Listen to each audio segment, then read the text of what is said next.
kugumbiriye niwe wakayigishije yo acha ukiri dutangane dusigarana Imana iguhezagire utere imbere nk'umuzinga n'abatarije uzobagire gutyo nukuri ndagukenguruki ni jewe Roza Banguru naze nkengurutse umunyina w'abana urakoze chawa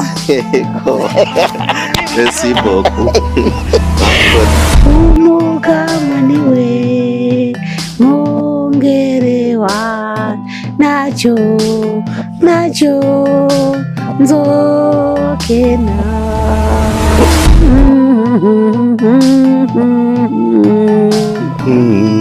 uhoraho niwe mwungere wawe ntuzokena azokubyagiza mu cyaha cy'ubwasubiza azokurongera iruhande y'amazi adasuma azoremesha umutima wawe mu nzira zo kugororoka kubw'izina ryiwe mbere naho uzoca mu mwanga w'igitutu cy'urupfu ntizogira ikibutinya kuko ari kumwe nawe inyobozo yiwe n'ubuhiri byiwe nibyo bizoguhumuriza harimo bake hagafungura benshi murambabarira nari ndawucuritse nico gituma rero ibintu usanga bitakiri nka kera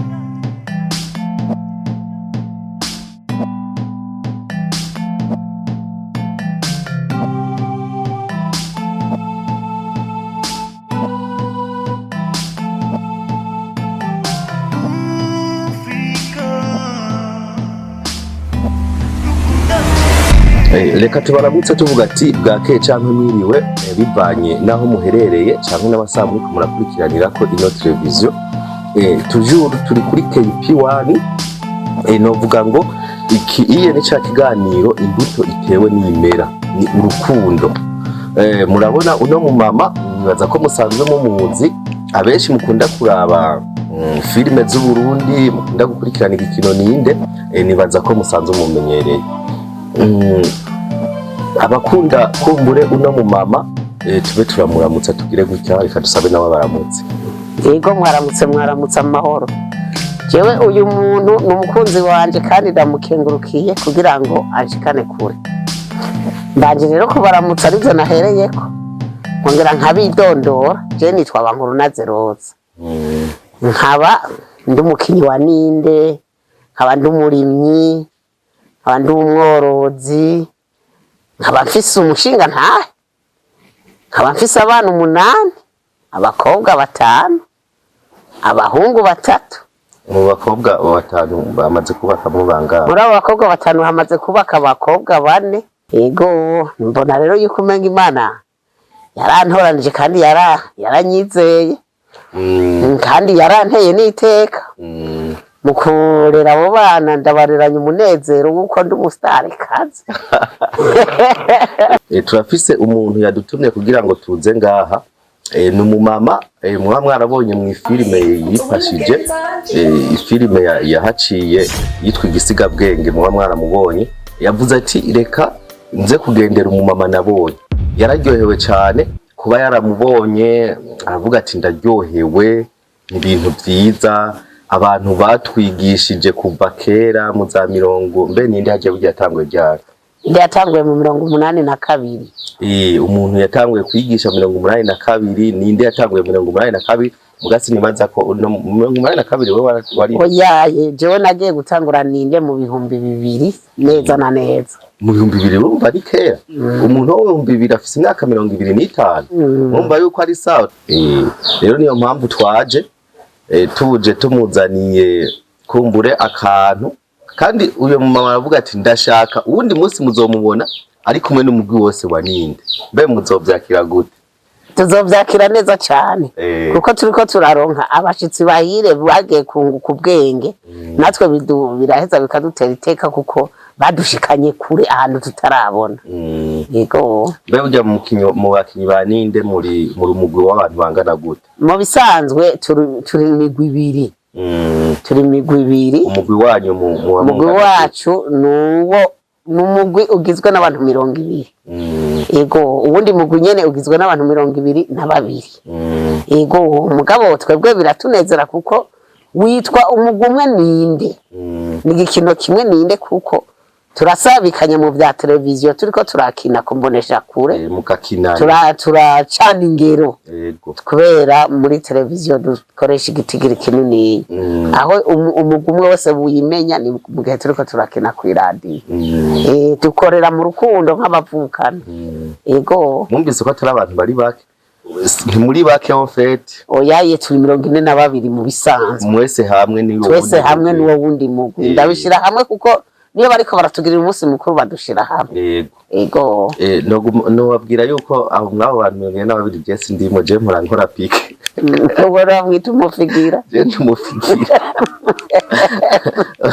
murakoze cyane mwabyumvise nibaza yuko kumbure ntiduteba kino garo cyacu nikimara umwanya munini ariko hariho abantu bari hanze hariho abantu bari mu gihugu cy'u Burundi usanga je ndakunda kuvuga nk'abapeti bakuriye mu Buyenzi umupeti yakuriye mu Buyenzi muzanye ngaha hari igihe umubariye ati kijya n'igiki akimbira avuze iki kijya n'igiki ntashobora kumenya ibyo uvuze byari ibyo muga uvuze umubwiye mu Giswahili aca tera byumva newe Giswahili urakizi je nta Giswahili nzi nta nico nize kuko nize amashure make mugabo gusa ikinezereye cyukuri nuko nzi ikirundi kamwa ngenzwa n'imigani umugani wose ukaba ufise ingwirikizi yawe kandi ni muri Ninde ico kirundi cimvaho nico gituma n'iki kino kiryoha iyo mvire rero nk'umuntu akuri avukiye mu Burundi akashikana imyaka 20 atazi kirundi rero agaca tora koyoko kubera mwebwe arabijya televiziyo agacaro aronka kantu avuga nkavyumva ugasanga umuntu wo mu diaspora ari kararaba umuntu aba ari hanze mu diaspora n'uri ngaho muri Kongo no mu diaspora ugaca usanga muri Kongo Imana ibafashe vraiment bari mu ngo hari haba aga parti kari mu ngorane Imana ibagirire neza babe mwizo ngorane bari agasabisho babagirira dawe watwese uri mwijuru izina ryawe ninahazwe ubwami bwawe nibukure hose ivyo ushaka nibigiye kwisi no mwijuru uduha ivyo kurya bidukwiye umunsi nturisaranye bitwosha nabi yamarudukiza kabi amen mwabyumvise abakongomani arabasengeye amashi menshi kuno mu mama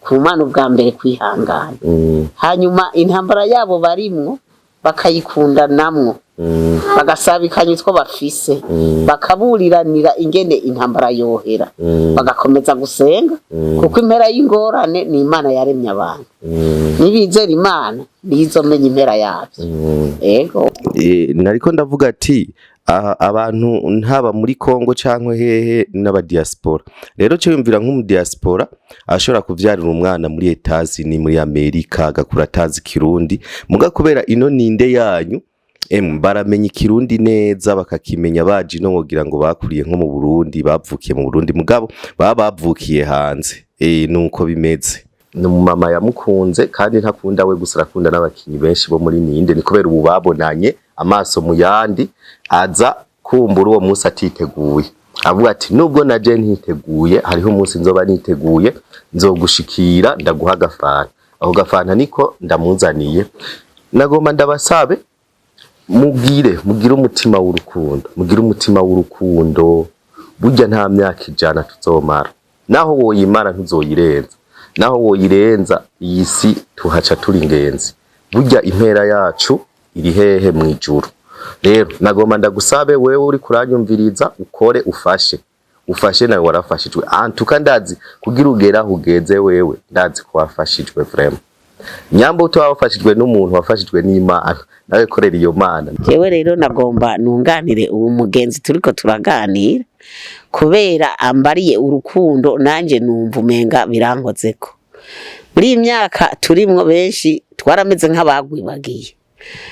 twagwibagiye gute Imana yakuremye ivuga iti jewe ndakuremye ndakurungitse ku isi ugende ukunde abuzohasanga wongera ukora ibikorwa kugeraho uzoza isi uyigize neza gusumba uko wayisanze atutakunda abantu naho ntuzubeshe ngo urankunda arico gituma iyo ubonye umuntu akuguruje ntugire ngo n'umuntu asanzwe nubuze kimuzanye abarungitswe n'Imana niyo ntanguro yuko umuntu atera imbere, niyo ntanguro yuko umuntu agira imigenderanire, kuko iyo ukunda abantu n'abantu barakwiyumvamo. Niya mana nyene ibiri kiraba muri wewe no mu bantu wajemwe yakurungitsemo. Nkaba rero je nshimye kandi ndakengurutse n'ukuri. Ndakengurutse kuko urukundo ni gwiza. Bega uhora ubona ibi bintu kumbura abantu baza kukugendera, wewe hariho abantu baza kukugendera bakaza bakugemuriye bakakuzanira nk'agaseke karimo igitoki canke ibiraya nko mu kwezi baza kangahe? Yaye imyaka yaramaze kuba imyaka izimvye. Kubera iki? Sinshavura. Abagenzi bariho kandi barankunda ndabizi. Mugabo kubera ibintu byazimvye kandi igurirana ry'abantu naryo rikaba ryinshi, ntitushobora kubona umuntu akugemurira ku kwezi nta uronka. Mugabo urazoraronka umwe kirobori, naho nyene akarenge kabagara ubumwe nakarenge. Iyo nawe witaho abagenzi nabo barakwitaho. Urumva udafise urukundo nawe ntururondere ku bandi. Niko rero jewe ndabizi. Wewe uhora ubitaho nawe hari habo ugemurira. Yego ndagerageza ndafise abanyumva nkandi nkabona yuko umenga baramfitiye akamaro, kuko iyo uri kuri nta winge ngo umuntu ngo ngunda. Iyo mbonye umuntu ashobora kunkundira nanje ndamukundira. Yego ni gwa rukundo ruheza rukabandanya. Yego cyane.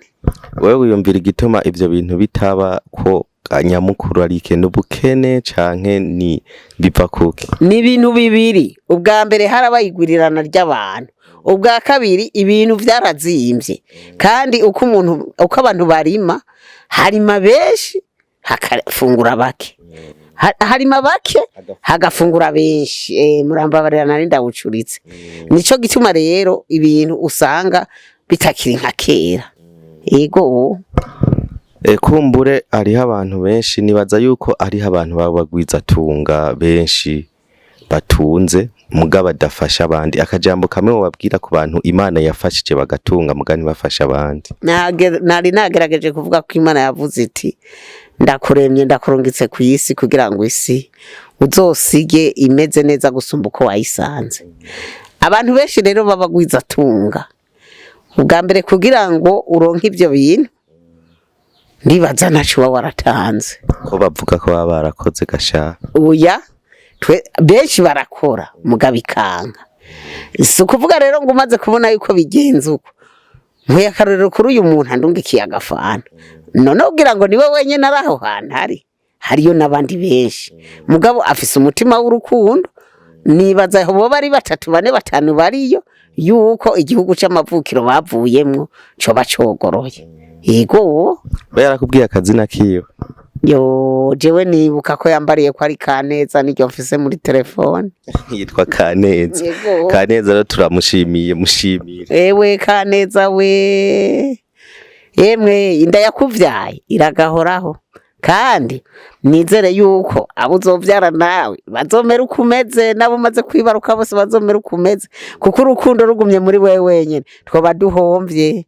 Jewe ndakengurutse cyane, urakagira n'ivyo utanga n'ivyo usigarana, kandi nukuramutse umuntu n'urukundo ntangere. N'akagateka unteye bakanzanira mikoro kararyohe karanezereje uragahigwa.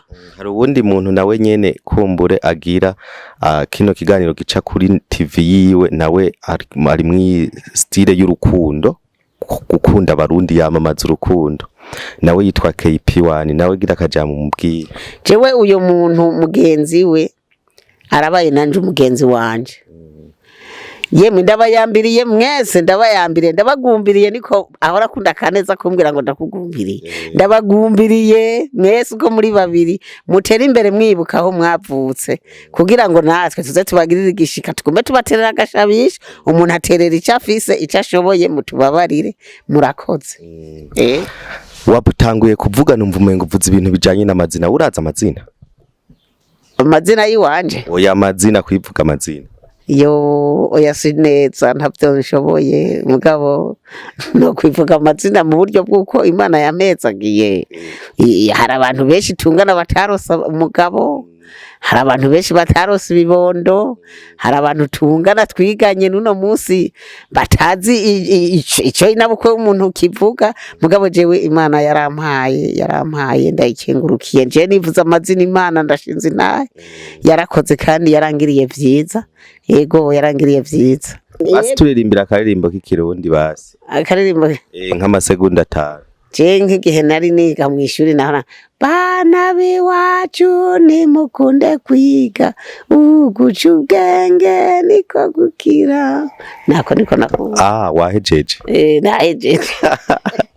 Je hariho umubibi yigeze kunyigisha amazina ngoma ndayakoreshe rero ndaguhezagira. Yego ngere mpezagire nabariya bariko baradukurikirana, nabariya baje kuguhezagira. Yego cyane. Ayo mazina yavuga gutya mungana uraza hakenewe hari hauza kumfasha. Yego twavuga gutya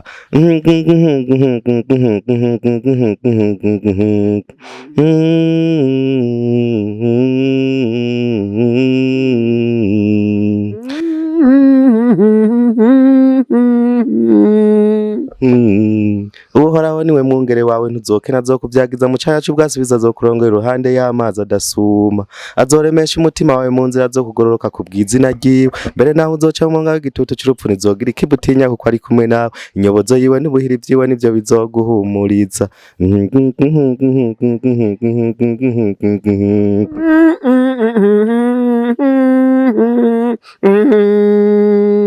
Agutegurira ameza mu maso y'abasi bawe, yasize amavuta ku mutwe, igikombe cawe kirasesekaye, nukuri vyiza n'imbabazi bizokomaka imisi yawe y'ukubaho kwawe.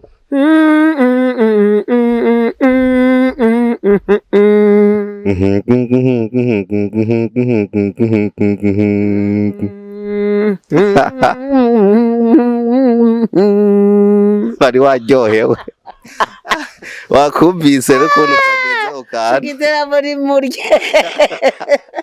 iyo bari jambo ry'Imana urizi muri Bibiliya yakanga, muri Bibiliya urarizi iyo bari umurongo uri he? Ngoze da burongozi Yesu na Maria, abantu bo muri Gatolika ntikunda kumenya ivyo bintu burya cyane. Yabakijijwe niwe mumenya iyo mirongo n'ukuri kose. Erega no muri Katolika barakizwa. Yabarakizwa mugabo ntibafata ku mutwe kujya muhora mufata Bibiliya yose. Ya nukuri nanga kubesha. Ni Zaburi ya 23 umva udaciye Zaburi ya 23. Uhoraho niwe mwungere wanje sinzokena, amvyagiza mucaca. Niwe mwungere wanje nacho nzokena, umugama niwe mwungere wanje nacho nzokena. Umaraje ko nkatse. Wewe vyiwawe nta nuwoza yabishobora. Wewe karabaye. So mwakoze cyane, nibaza yuko kino kiganiro cyacu tukirangije. Tugomba tumuhe ubutumwa twamuzaniye, hanyuma namwe tugume tubibutsa mugira urukundo, mufashe iyo mwaje muva ku gatumba, abavyeyi banyu, imiryango yanyu, abo muzi abo mutazi, ariko mwibuke yuko impera ari mwijuru, impera si mwisivyo. Yego cyane. Yego cyane ndabakengurukiye kugira ngo bandungikire uyu muntu. Ego kuko Imana ica mu bantu. N'ubu mukunzi yaciye mu muntu kandi umuntu mwiza tumenyereye kandi twizeye. Ego nukuri je ndakengurutse, murakoze, muze mugire nivyo mutanga nivyo musigarana. Cawa. Aka nimero ka WhatsApp. Aka nimero ka WhatsApp mfise ni 67 068 809. Ego. Mwakoze cyane, nibaza yuko ari ca kiganiro kumbure imbuto itewe n'imera gica kuri KP1. Twabashimiye abantu mwamafashe kano kanya muriko muradukurikirana, mwitanze, mwahevye ibintu mwariko murakora, muradukurikirana kandi ndazi yuko mugiye muhaboneye byinshi. N'utagize ico yungukantuka twamuhaye akajambo k'Imana kamufashe mu buzima. Mwakoze, muhezagirwe, naho ubutaha. Bye. Nizere ko nzosubira kubabona amaso mu yandi turi kumwe twicaranye. Murakoze. Yabuciye amushikirike.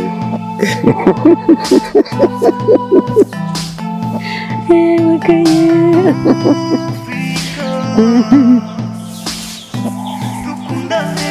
muri banki niho bayagira uko muri banki amahera bakiraguye.